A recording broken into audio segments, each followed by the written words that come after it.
brasileiros, os amigos do Brasil. É um prazer para mim cumprimentar vocês desde o México, cumprimentar a todos os amigos de Latinoamérica.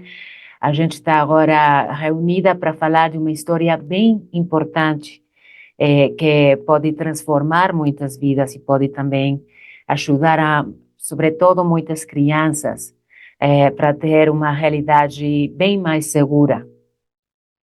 So, if you are all ready, it is my pleasure to say hello to Maria, Dr. Maria Noel. She is a woman that I have the privilege to know. She is the regional director of UN Women for the Americas and the Caribbean. And, she's been working very hard to, promote gender equality and empowerment of women. So, Maria, it is my pleasure to welcome you today. Es un placer poderte saludar, querida María. Mencionaba yo al inicio que esta es una historia que puede salvar a muchos menores. Y es que está basada en un caso real que es pues, desgarrador y justamente involucra a una niña que fue abusada sexualmente durante años. Ayúdanos a dimensionar esta problemática y por qué es importante que se hable sobre abuso sexual y por qué nos toca compartir información para evitar que haya abusos sexuales en contra de los menores. ¿Cuál es el panorama para Latinoamérica en este rubro, María? Hola, muchísimas gracias y muchísimas gracias a NBC Universal por la invitación. Es un honor para mí estar aquí hoy con ustedes para compartir en esta historia tan impresionante que van a estar mostrando. Y bueno, saludo muy especial a Jan Broberg y también a Nick Antosca. Para mí, verdaderamente, como mujeres, es el trabajo nuestro de todos los días, evitar que se expanda la violencia contra mujeres y niñas y adolescentes y sobre todo hacer visible la violencia que está ocurriendo para que la gente sepa lo que está pasando. Por eso celebro que NBC, que Universal hayan tomado este tema tan importante para hacer esta miniserie que va a tener un éxito muy, muy importante. Nosotros creemos que la violencia contra mujeres y niñas sigue siendo una de las violaciones de derechos humanos más frecuentes y también más generalizadas, lamentablemente, en el mundo. De manera que la historia de Jan no es una historia aislada. Entre 6 y 8 de cada 10 adolescentes y mujeres han sido víctimas o han experimentado algún episodio de violencia por razones de género en distintos ámbitos de su vida. Considerando estudios de violencia de todos nuestros países, vemos que hay 4.000 mujeres por año que mueren por el solo hecho de ser mujeres en feminicidios. Y esto es una realidad, lamentablemente, de nuestra región.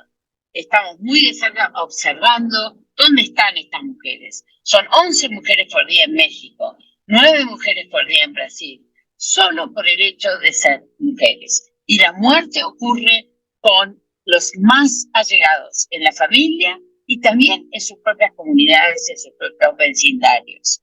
Específicamente, en 3 de los 11 países de América Latina, la proporción de violencia sexual durante la niñez ya supera el 12%. Esto es totalmente inadmisible. Tanto UNICEF como nosotros estamos trabajando para terminar con este flagelo. Se debería cambiar la idea de que las mujeres y las niñas están completamente seguras en sus casas. Lo que necesitamos es establecer prevención, establecer avisos para que estos temas de violencia no ocurran. Que por supuesto el Estado tenga a su disposición maneras de prevención de esta violencia. Es importante entender que la violencia basada en género ocurre de manera sistemática. No es el resultado de actos aleatorios, sino que es el resultado de estar en la propia familia. Entonces, por eso tenemos que estar muy, muy alarmados de que esta realidad siga existiendo. No sé si me escuchan o hay una Te escuchamos perfectamente, María. Perfecto. Y A sí, nivel adelante. nacional, los países asignan muy pocos recursos. Por eso es tan importante que sigamos insistiendo que la prevención de la violencia también necesita recursos y que necesitamos también que se mejoren y se generen entornos seguros para evitar estos conflictos y para evitar que existen estas violaciones, estas agresiones sexuales.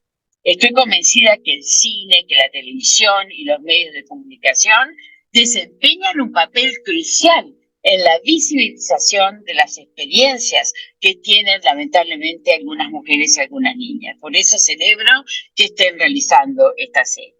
Es importante tratar las historias y abordar las historias para que este conocimiento de lo que pasa se promueva, se respete y se entienda que así es como se dan muchas veces las agresiones sexuales. Es necesario visibilizar que las mujeres y las niñas llevan consigo el potencial para la generación de nuevas dinámicas sociales. Y eso es lo que hoy ustedes están contribuyendo, a que haya prevención y a que haya una dinámica distinta para salvar a esas niñas y a esas mujeres de esta violencia. Es hora de cambiar las normas sociales y masculinidades dañinas que no solo reproduzcan estos tipos de violencia, sino que se normalicen. Basta de violencia. Muchísimas gracias, les deseo un gran éxito y cuenten con nosotros desde ONU Mujeres. Muchas gracias. Muchísimas gracias a ti. Gracias, María.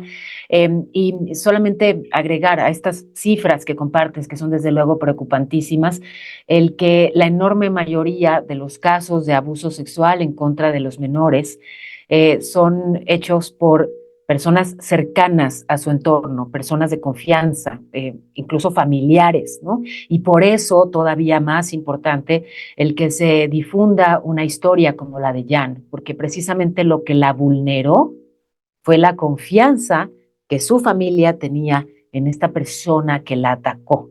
Y bueno, pues ahí sí, el tener información, el quitarnos el velo de los ojos, el ver de cerca una historia como esta, me parece que puede darles muchas herramientas a padres de familia para proteger a sus hijos, justamente de depredadores sexuales que podrían estar en el círculo cercano, incluso en el círculo íntimo de la familia y que no deben estar ahí. Alejar esos riesgos me parece que es parte de la tan importante tarea que se logra a través de esta serie A Friend of the Family. María, ¿hay algo más que quieras decir al respecto? Felicitarlos por esta iniciativa, porque este tipo de eventos son los que van cambiando las normas sociales y van cambiando la mentalidad para que sigamos mucho más previsores y tengamos la prevención, tanto desde la familia como de los entornos, como un objetivo primordial para proteger a nuestras niñas y nuestros adolescentes. Muchísimas gracias. Gracias a ti, María Noel de ONU Mujeres. Y bueno, pues ahora saludaré a la protagonista de esta historia. I am really, it is my honor to present Jan Broberg. She is the protagonist of this story. She is a survivor. She is a very brave woman, but also a very generous one, because she decided to share her story. She decided to open all this suffering for us to learn, for us to prevent. A Friend of the Family is a very important document for a lot of families to actually protect their children. So, Jan, it is my pleasure to say hello to you today. I admire you and I really thank you for being here. Good afternoon. Vamos a enlazarnos en unos instantes con Jan Broberg, protagonista de esta historia, una mujer que desde niña fue víctima de abuso sexual y bueno, pues su agresor era una persona muy cercana a su familia, un amigo cercanísimo en el que todos los integrantes de la familia confiaban y durante años abusó sexualmente de ella y digamos que la ingenuidad, pero sobre todo la falta de información de su familia fue lo que permitió que durante tantos años ella fuera lastimada de esta manera. Por fortuna tuvo el acompañamiento y la fortaleza para sanar y además pues la generosidad para compartir esta historia con todos y con ello darnos elementos para prevenir más casos de abuso sexual en contra de menores. Voy a hablar con Jan y voy a hablar también con Nick Antosca, quien, bueno, pues justamente ha llevado esta historia a una serie de 9 episodios que está espléndidamente bien contada, porque también eso es importante, ¿no? Que una serie te atrape y bueno, pues que justamente desde ahí, cuando tiene tu atención, pueda entonces compartirte todos estos mensajes tan relevantes. Está Jan, are you Jan ready? Okay, there should be something going on, maybe. Oh, there you go. Jan, Okay. Sí, estoy it is lista. our pleasure to welcome you. Estás lista. Te escuchamos entonces, dear Jan. Please tell us about all this, this generosity of yours. Thank you for sharing your story. You're such a strong woman. Thank you for that. Gracias por todo. I'm going to speak in English, pero mi corazón es muy lleno por la gente de latinas y latinos en Latin America, porque yo viví en Guatemala por unos años y tengo una esperanza que la gente que the people that see this series will be able to protect their children and will be able to see that the person who is going to harm them, abuse them, is almost always someone they know, someone in their family, in their congregation, somebody who is in the neighborhood or the sports team or the dance teacher at the school, or it's not a scary stranger, hardly ever. Cara nunca. And so my story I wanted to tell because I knew that I had such wonderful support. My family was there for me when it was time for my healing to begin.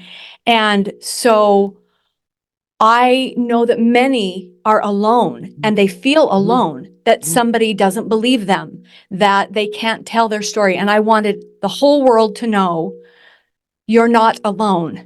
Your story matters. Your voice matters. And please raise your voice so that we can understand how common abuse of children, tweens, teenagers, and the grooming, the psychology that a friend of the family shows, it will make you see things differently, see things that you didn't see before. And that's why I wanted to tell my story, because I not only survived, but I was able to thrive and heal because of my support system, my family, many good therapists, good books, watching certain programs, doing a lot of my own work on the healing process. But I want others to know their story matters. You matter. It wasn't your fault. That's why I wanted to tell my story. And I hope it will help millions of people around the world and all of mis amigos y amigas in Latin America, because I have a lot of friends in Guatemala, in Mexico, in El Salvador. I have friends there, and I love them. And in Brazil, also, I have a big community of people who have found me and who will share with me their stories.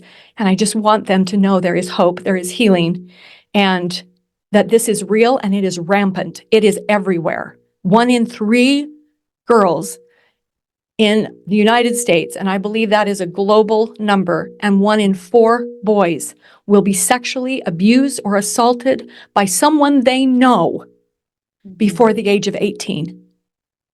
Horrible, much worse than the pandemic we just went through, much worse than cancer and heart disease put together. I told my story to make a difference. And the way Peacock and the team and Nick and his team put the story together, it's all true. And it is so well done. It's like true crime done right. And you will not be able to take your eyes off of the series. And it's nothing graphic. You won't have to look at abuse. You won't have to look at violence. You will see the psychology. You will see it all without having it be a graphic portrayal. which I really appreciated.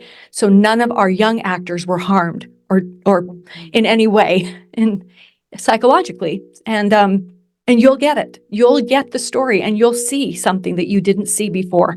And for me, just knowing that it's almost never a stranger, it's almost always someone you know, and that the groomer, the predator, the master manipulator, he grooms everybody, not just the child, but the parents, the congregation, the business community. Everybody loved him and thought he was totally harmless. No one ever saw it coming. And I wasn't the first.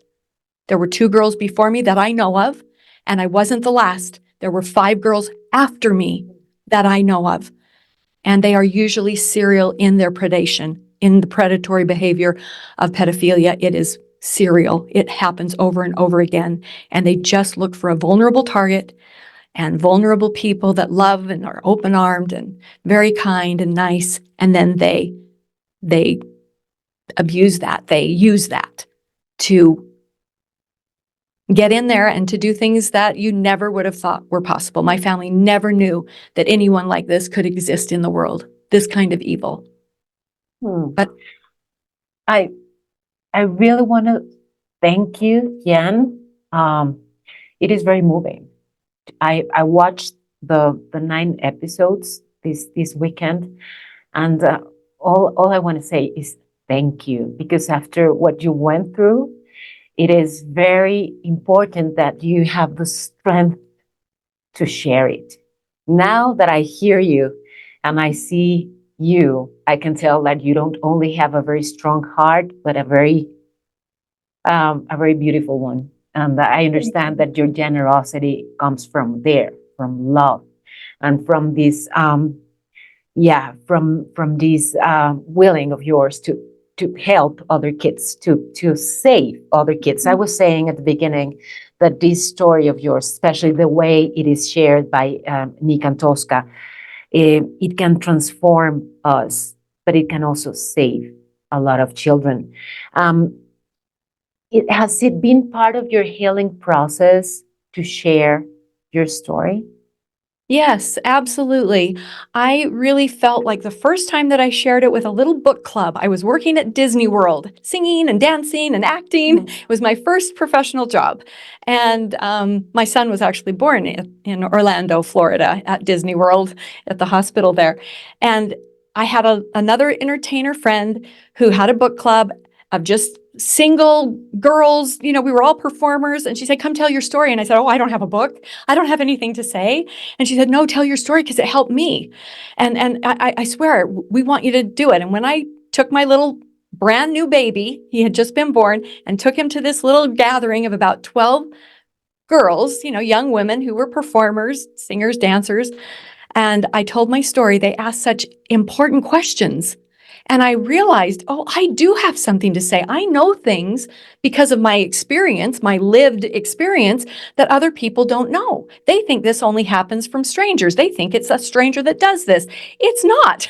It's almost always somebody in the family or close to the family that is manipulating and laying the groundwork and really going to blackmail people into, doing things that they otherwise wouldn't do. And they're going to get their way with the children there. And they don't know it. Or if their child or their tween or their teenager tries to tell them, they don't believe them. Well, that's impossible. That's grandpa. We don't believe you. We don't talk about those things in our family. That stigma does more harm for abuse continuing for that child, that tween, that teenager. They will most likely be abused over and over and over again throughout their life because they weren't believed. And because nothing happened to help them heal. I had the opportunity to tell my story. And that first time I did it, I felt like, oh my gosh, I feel lighter. And every time I get to tell it, now it's almost like I'm telling somebody else's story. I've done it so often that I am not triggered by my story. I just know my story is powerful enough that people will watch it and they will learn something from it. And hopefully it will prevent abuse, or those who have been harmed will know they can heal. I am the hope for that. I am the hope for healing, and I am also the hope for prevention. And we have to be educated, and we have to be willing to talk about these things. Another woman who's a famous, movie star over here did an article about her abuse recently. And she said, when people talk about abuse, like we talk about cancer, we can get somewhere in solving the issue as long as it's a secret and you feel ashamed when you shouldn't be ashamed. It wasn't your fault. You didn't do this. Then when we talk, then when we get it outside of our bodies, we can heal. And in that healing, we will prevent it from passing on to the next generation. We will prevent the cycle from continuing, and we'll be able to know what we're looking for so we can stop it and prevent it. And you're right. Your story is a very powerful one. But I think you agree when I say that the way it is told in A Friend of the Family adds even more power to it, right? Absolutely. Because there's something about media, right? We can see it. We can almost touch it, and we can almost taste it because we're right there with them. And because you will relate to one of the characters, if not many of the characters in my story, whether you're a mother, a father, a child, a sibling, a cousin, an aunt, an uncle, whether you're anybody that ever has had the opportunity to know someone who has survived sexual assault will learn so much from just watching the story of how do I listen? How do I believe the person with empathy so that I can help them heal and not be a stumbling block to their healing because I raised my eyebrows, or what were you wearing? Or I don't really believe you. Or, well, that's not possible. He got Teacher of the Year last year. Or, well, he's the leading attorney in town. Or, well, he's the priest. We have to believe victims, and then they will become survivors. And then with hope and healing and funding the right things, we can help them heal so that they are thriving, and they will help prevent this from happening to the next generation. That's the way it works. Thank you. Thank you very much, Jan. And we'll keep that, of course, in mind. If the abuser is someone close to the family, yes, we've got to always, information can prevent it and can make the difference. So we've got to listen. And there's nothing. And there's nothing like watching the information in a compelling, entertaining 9-part series that's so well done with fantastic Academy Award-winning actors, people that are so good in the roles. It was when my mother was sitting in the audience at the premiere in New York, she kept pointing at the screen, there's Bobby, like my dad, and Colin Hanks, who played my father in the 9-part series, was sitting behind us with his wife, and he came up afterwards. He was like, oh, that was so thrilling because your mom kept thinking I was Bobby. I was dad, and they were all so good. When I watched myself in McKenna Grace and Hendrix Yancey, who just won Best Supporting Actress for her role in A Friend of the Family from the Young Academy or Emmy Awards or whatever it's called for the young people. She just won for this role that she did in A Friend of the Family as young Jan. I watched myself. They were so good. It was so amazing to watch and to go, oh my gosh, Nick and the team, they did it right. They told the truth. They didn't have to embellish it. They didn't have to make it more crazy or more violent or more sexual. They just told the truth. And it is so well done that it has made me so proud that I could be a part of it, that I could help produce. I could be in the writer's room. I could make little suggestions like, oh, I think that's too easy. He was pretty tricky. Don't make it too easy because people don't see it. They don't see it in their family member or their best friend or their priest or their, coach or their school teacher. They're not going to see it. They're only going to see what the predator wants them to see. Oh, I'm this wonderful community person, wonderful church person, and I'm married and I have 5 kids. And I'm the worst predator you could ever see without seeing me, because I don't have horns on my head. I don't have a sign that says I'm going to rape your child in just a few years. I'll become best friends with you first. And then 3 years after we've become best friends, our families do everything together, hundreds of activities. Then I'm going to kidnap, brainwash, and rape your daughter for years and years. They don't look like that. They look like your best friend. Of course, and that's why they keep going. And that's why we need more and more information to actually be able to stop them. Please let me now introduce the person who made this possible with such a great quality. I mean, you've described his work in a great way. So I think that's the best way to introduce the executive producer of A Friend of the Family, Nick Antosca. Nick, first, let me say congratulations. You did an excellent job. Yes, you had a great story to tell, but the way you did it was perfect. Congratulations. Thank How you are so you? much. I'm good. I'm very proud to be here and help tell the story. As always with Jan, we've done a lot of press together over the last 2 years. Yeah, a couple Always years great. now. Tell us, Nick, a little about the process. Why did you choose this story, and how did it all happen? It always starts with curiosity and humanity. I heard the story the way most people did. There was a documentary, and I found the story just really deeply haunting. And I found myself wondering how this could have happened. And so I read the book that Jan and her mom wrote. And when I read the book, I started to have a deeper understanding and still more curiosity. And I think people reacted when they initially heard the story. When you hear it in a 90-minute documentary and there are so many shocking things, you react with judgment sometimes. And you react by saying, how could somebody have made these decisions and let this happen? But when you start to get closer to the story and you think about it more, you understand it better from a human level, and it becomes relatable because we all have vulnerabilities. And if somebody knows us really well and understands those vulnerabilities, they can be exploited. And that's true for every single one of us. It may not be in exactly the same way, but we're all human. And the other thing that really drew me to the story was, as harrowing and as disturbing as it is ultimately a story about a family overcoming something. They go through an extraordinary, terrifying experience, but the same values that this man used to manipulate them are the values that allowed them to overcome what happened to them. And I felt that was very, very powerful. It is not easy to talk about sexual abuse. It is something that a lot of people don't want to know about.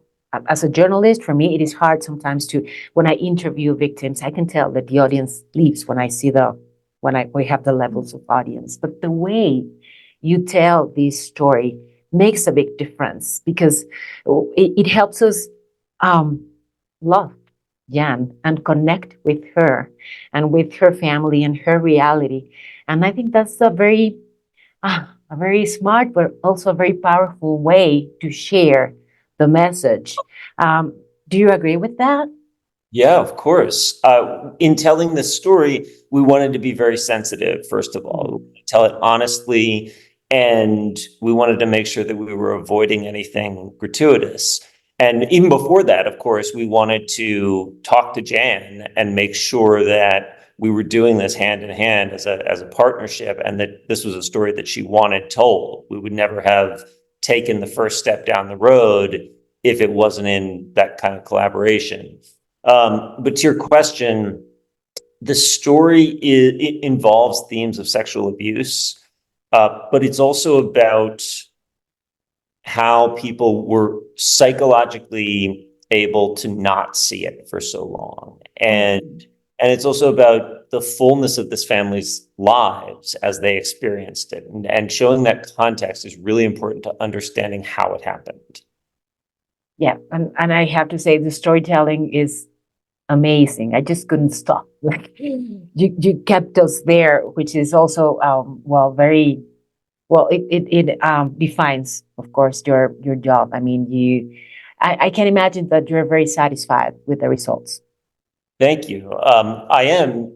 I will also say, as Jan said, we really did embellish or invent anything. You have to combine a few things in terms of the calendar when you're adapting a true story, but it's pretty close to everything that we could find, that we could document. And because Jan was so involved, we had the kind of resources that you dream of having when you're telling a true story. First of all, obviously we had Jan, so we would talk constantly. Jan, as she said, came into the writer's room. Jan was on set. Marianne was on set. We talked to her sisters.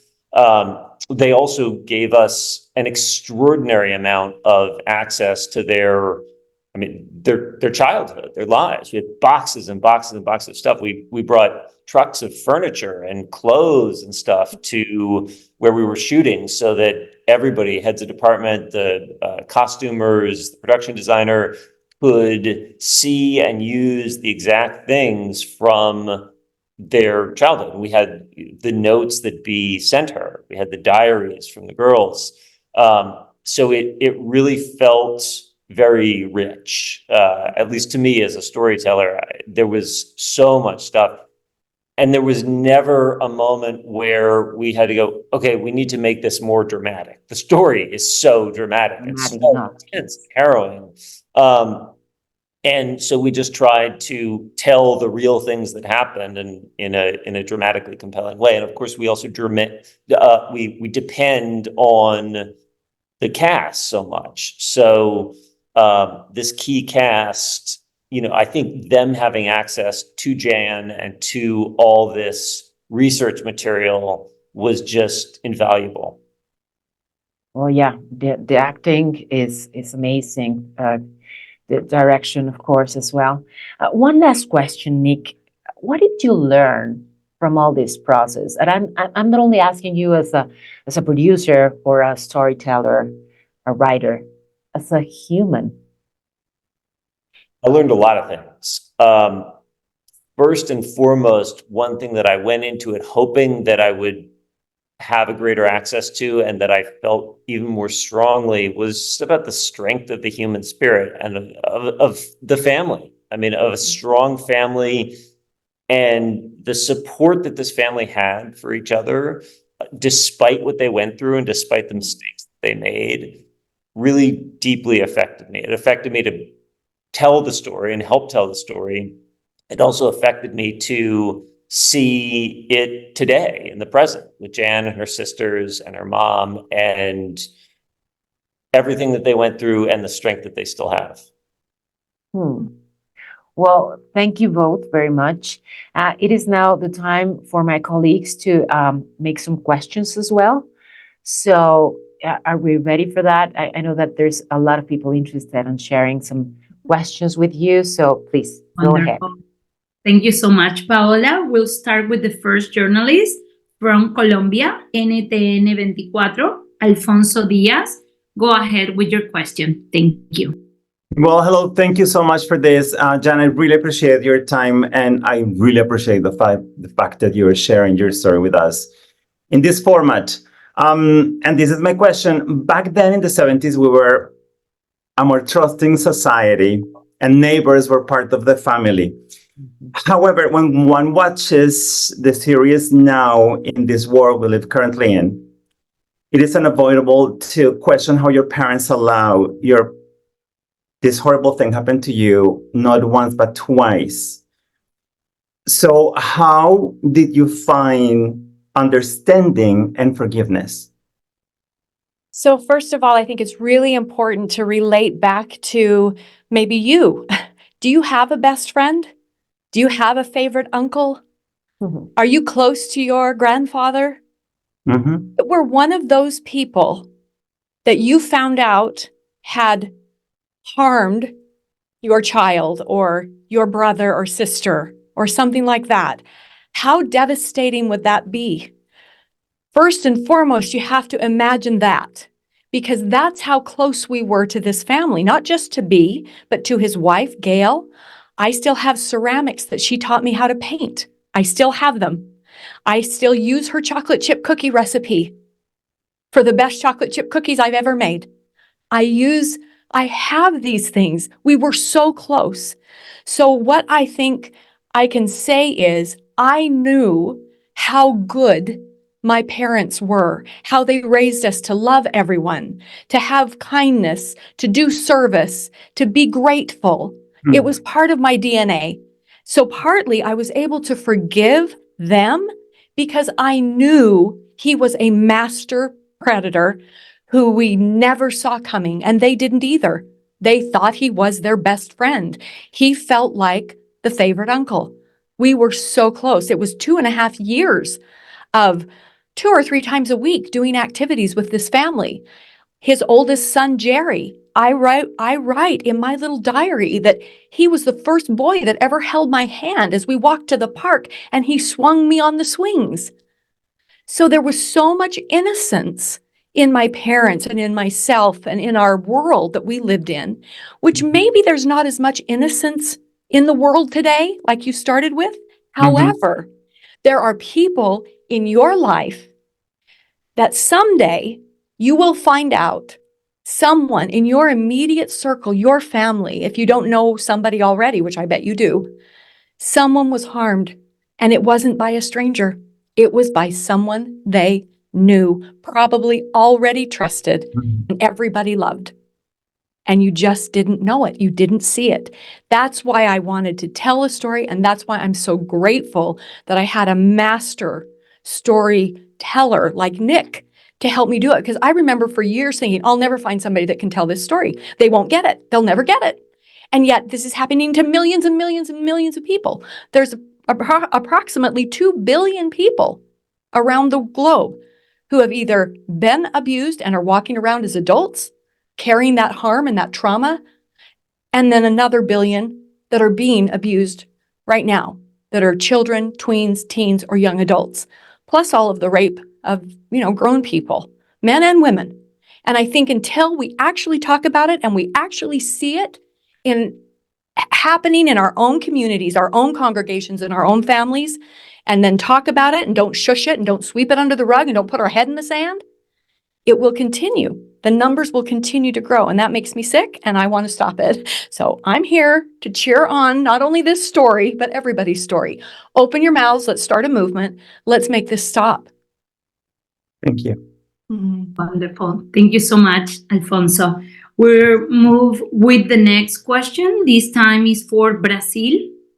Ju Cassini, go ahead with your question. Hi, Jen. So nice to meet you. I wanted to ask you, because we know that many people don't believe in the importance of true crime shows to raise awareness among these important themes. So as a survivor, can you tell us how this series based on your story can be important in alerting people this way?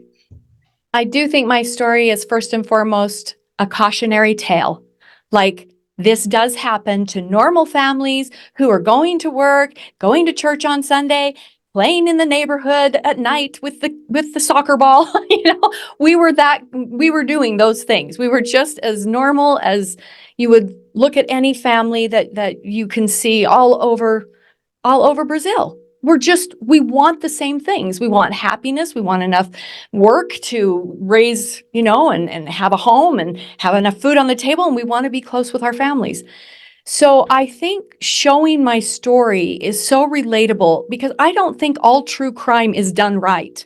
I think sometimes true crime is shocking and people are like, oh, but it doesn't move the needle because it isn't telling the full story so that people can see how this could happen to them. And yet, a friend of the family, you can see it.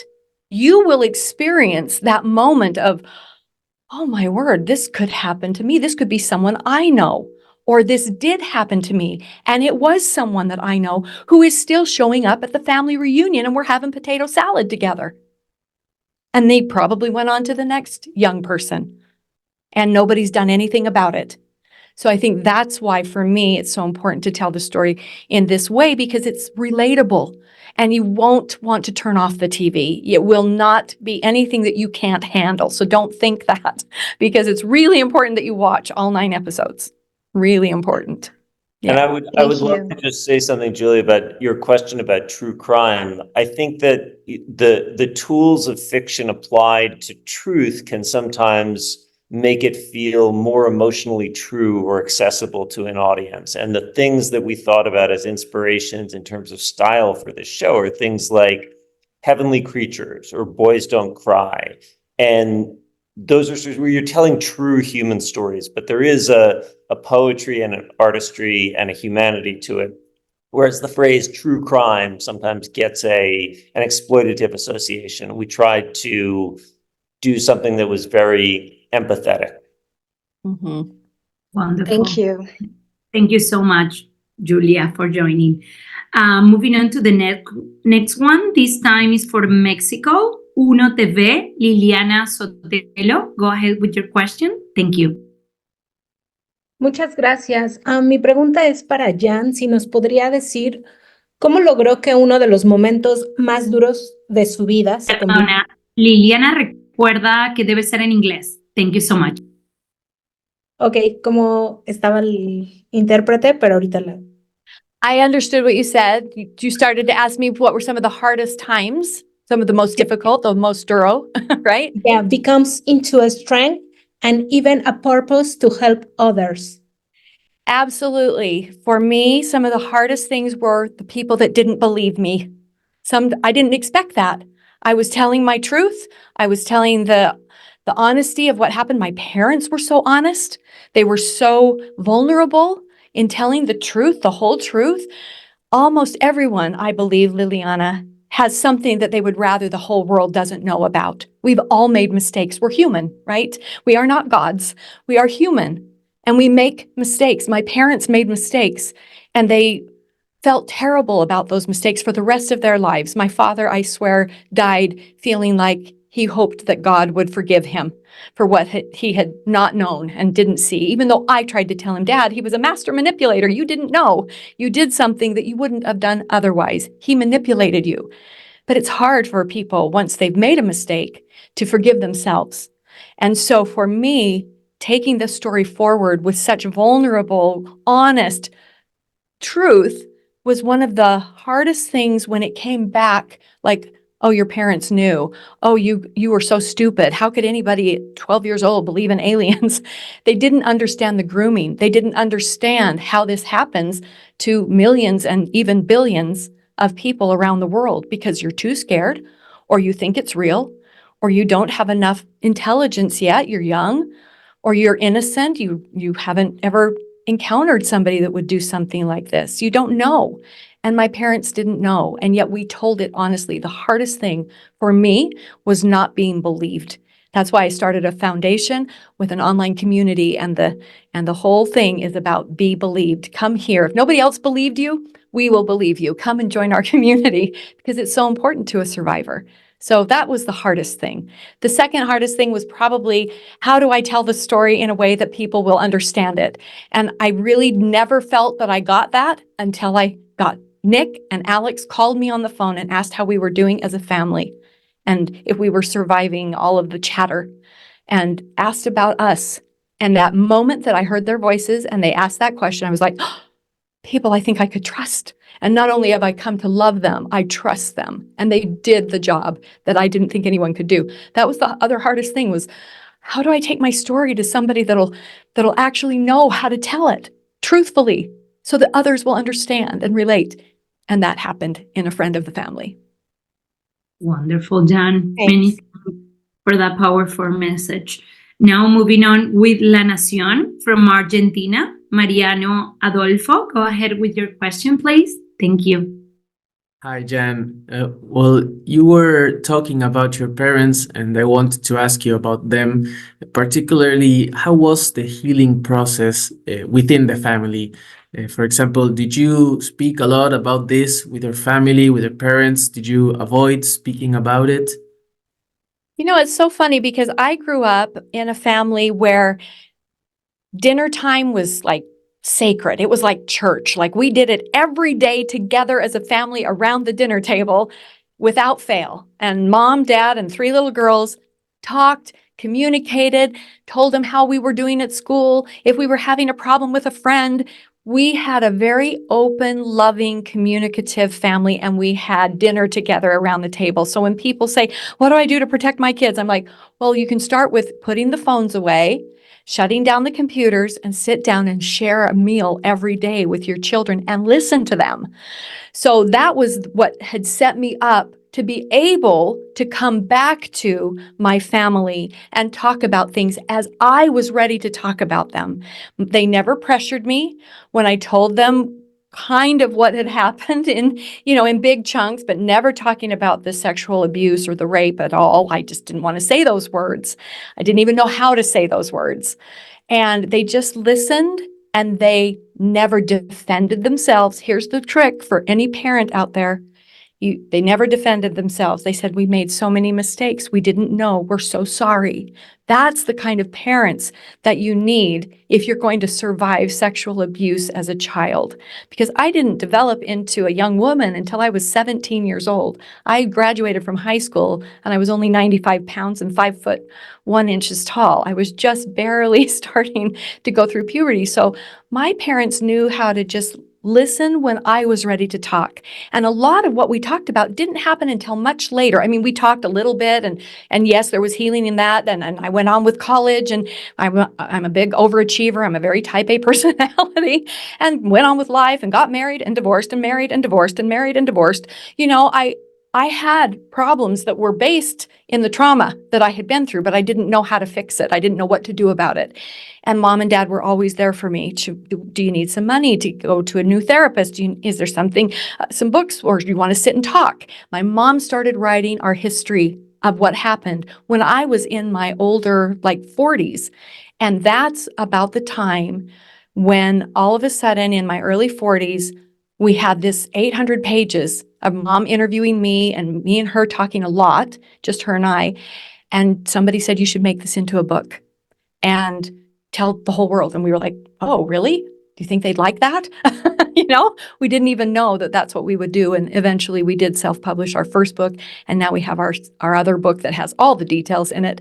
And that's how it happened. And it was over time. I knew that my father and my sister Karen were not ready to tell our story to the world when I first had an offer from Lifetime, I think, was the first time that somebody I knew took it to someone there, and they kind of wanted the story. And I don't think my dad and my sister Karen were ready yet, so we didn't do it. And they never produced anything anyway. And I'm so glad, because it wasn't the right time. This was the right time and the right people.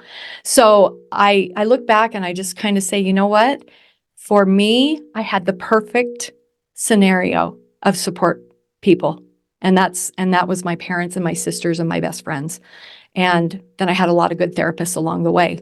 But we did talk about it a lot in these recent years. But many details, none of us really knew until after the documentary came out and we saw each other's interviews, because we weren't in the room when various people were being interviewed. And then we talked a lot further about details that had happened. So, yeah, interesting, huh? Wonderful, Jan. Many thanks for that. Now moving on to the next one, Maribel Ramos from Produ Latam. Go ahead with your question. Thank you. Thank you for the opportunity. I watched the series here in the US, and it's very compelling, it's very moving. And some of the questions that I have, I think you already answered it, but anyhow, I'm going to ask you, especially to Nick, what do you think this content will connect with the audience in Latin America? And what elements are present for the audience to feel identified with this case and this miniseries? Go ahead, Nick. Go for it, Jane. No, I just wanted to say one thing is, for sure, I know that Latin America loves their families. My friends that are in these countries, they are all about family. And you want to protect your family. You love your families. And that, to me, was the greatest reason why this is the perfect show to come to Latin America, because we want to root out the predators, the abusers, and we want to make sure that the healing happens for those that have been harmed. And we cannot sweep it under the rug and say, oh, shush, we don't talk about that. That's the wrong thing to do. And I think that has been a stigma in America, in Latin America, pretty much around the world, and we are trying to blow the roof off of that. We do tell our stories, and we are believed, and then we take action. Go ahead, Nick. Yo, what you said is exactly right. Exactly true. This is a deeply universal story. And I feel like audiences in Latin America can profoundly relate to the theme of family, wanting to protect your family, fearing the vulnerability in your family. And that's why I really believe that it's going to resonate. Perfect. Thank you, Nick. Thank you, Jan. Yes. You. And there's a power hierarchy too that I think everyone is starting to push against. Like that just because that person was in power, you know, they're the head of the family, or they're the head of the church, or they're the head of the school or the community center or whatever, the coach, we still have to tell the truth and be heard that these stories are real, because it's often someone in a position of authority or power. And I think that resonates also in all over Latin America and Brazil for sure. Thank you. Amazing, Jan. Thank you, Maribel. And now moving on with the last question, this time for Diario Hoy Argentina, Milan Gross Amondaray. Go ahead, please. Thank you.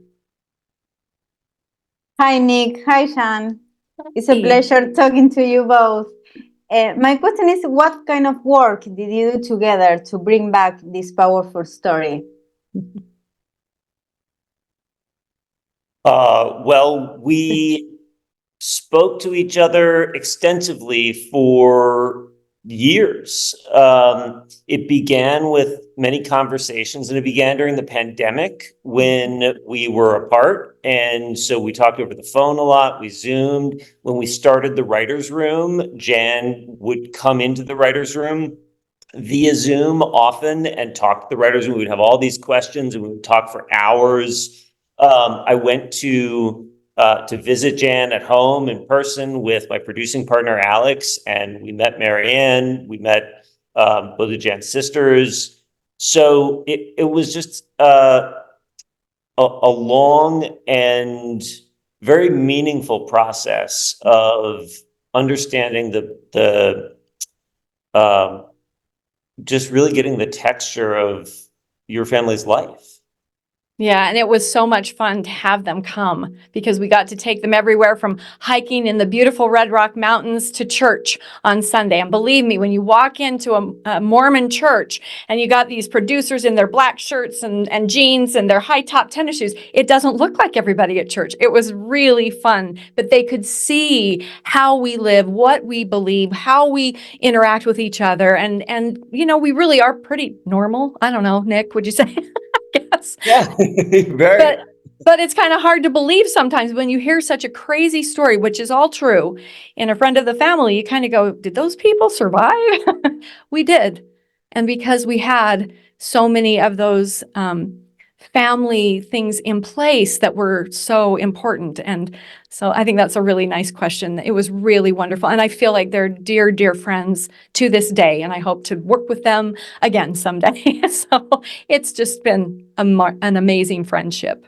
Likewise, it's been a very, very meaningful and lasting friendship and relationship. I know that was supposed to be the last question, but I see this one in the comments here. Jan, do you want to say what was it like for you to act in the show? Oh, I didn't see it. Okay. I must not have that open. I was so hopeful that something like that could happen, you know, and of course trying to be very tasteful and not, get out of my place and my lane. I remember saying one time to Nick, oh, I'd really like to do something in the show. And he's like, oh, just hold on, just wait. There'll be some, I just have a feeling. And then the day that they said, I think you should be the therapist to yourself and to your father, to Colin, you will be the therapist in these two scenes. And that was all a real person. I remember her. It was this woman, and she made me draw the pictures. The pictures were real. Everything about that final episode was so right on. And it was such a full circle moment for me, because I got to be the authority that said to young Jan, to McKenna Grace, and look at her like I was looking at myself and say, you are going to be okay. You are going to survive. You are going to thrive, and your story is going to help millions of other people. So just get through it and know you've got it in you to make it through. And then I could say that to my dad. Your little girl, your daughter she's going to be okay. And it was so powerful. Even before we shot the scene, Colin Hanks, and we were standing there talking, Nick and Colin and me, and I don't remember who else. And somebody came up to him and he put his hand out and he said, "Hello, doctor." And I went, "Why did you do that?" And he's like, "Well, we do that. I don't know, something we do with my friends. We say, 'Hello, doctor.'" I'm like, my dad said that to every boy that showed up at the door to take me on a date. He would put his hand out and say, "Hello, doctor." And so going into that scene, I felt like my dad was right there. He was really there. He was on the set. So it was incredible for me. And it was a full circle moment where I could be the big Jan embracing the little Jan and that little girl and saying, "You made it through. You're okay. I got you." Yeah, and we were shooting during COVID, and the schedule was all crazy, and Jan was in Europe, and we were trying to get her back and on the plane, and so we were freaking out a little bit, like, is she going to be able to do this? Are we going to be able to?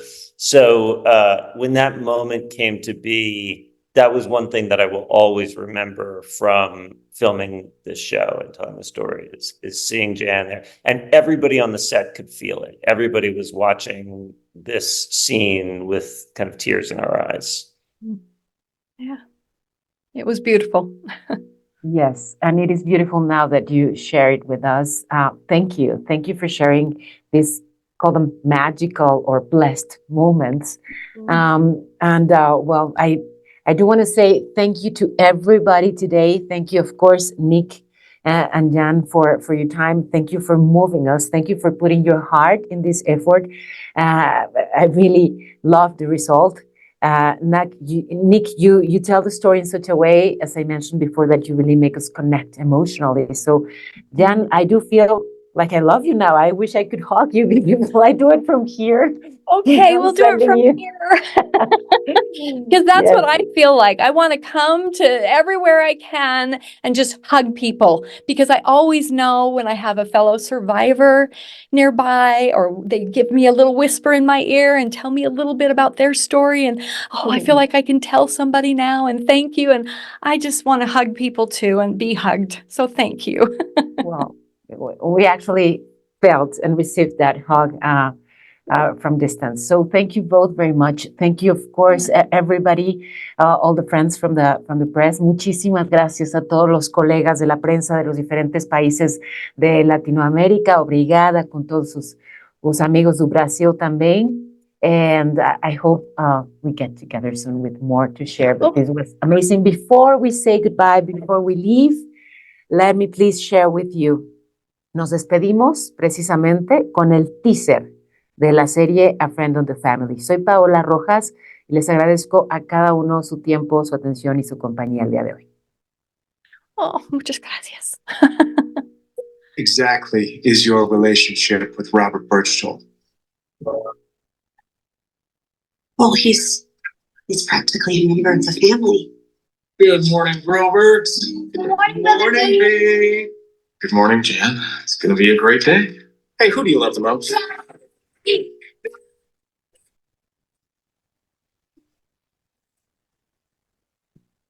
To the truth, a man like you, father, church leader, I wanted to be friends with you from the moment I met you. Really? I almost feel like we're two sides of the same family. I like that you were married, and sometimes I wish I had the kind of marriage you have. You really care about me, Broberg. Just help me out, brother. No one thinks that their best friend is a monster, but he has all the hallmarks of a psychopathic personality. Happy birthday, Jan.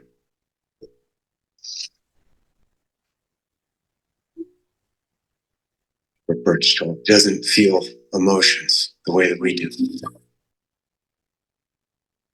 He will lie and manipulate to get the only thing that he wants. You remember what I told you? They sure are special. Who is her father? Him or me? You? You knew something. You would tell us, right? And your husband kidnapped her. Again! Where is he? Where is he? There's no telling what he is capable of.